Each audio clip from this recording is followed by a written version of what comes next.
કાંડ કરવો પડશે એમ. કેમ કાંડ? કાંડ એટલે ફૂંકતાઈ હવે આગળ વધવું હોય ને તો કોક નવું કરવું પડશે. નવું ચંદન ઉઠાવું છે ચંદન. ચંદન પહેલા કપાળે ઉઘેડવા તો લાય. આપડી મુઠાઈ કેટલું મૂકું છે. પોલીસ તળિયે ખેંચી નાખશે મારી મારીને. તો છોકરવાનું ટાણ યાર બીજું મોટું તો.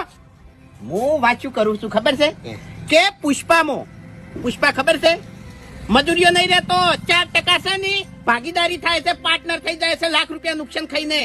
એ જોયું તમે? અને એમાંથી રહ્યો માલિક બને છે.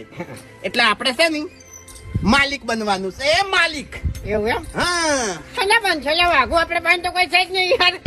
માલિક છે ને તાહા કે તારા જોડે છે ને દિમાગ નહીં પેલા તો તાણી દિમાગ નો ઉપયોગ કરી આપડી મોટા માલિક બનશે અને આ ગોમ ઉપર છે ને આપણું રાજ હશે. તો કોઈ તુલે નહીં આપણે પાસે તો છે ને યાર માલિક બનશે. તું એ જેવી વાતો કરી. અત્યારે તો 150 રૂપિયા મજૂરી જવાની કઈ હેડ નહીં યાર. તાણી હે કરી દીધી ને ચકડી વાત.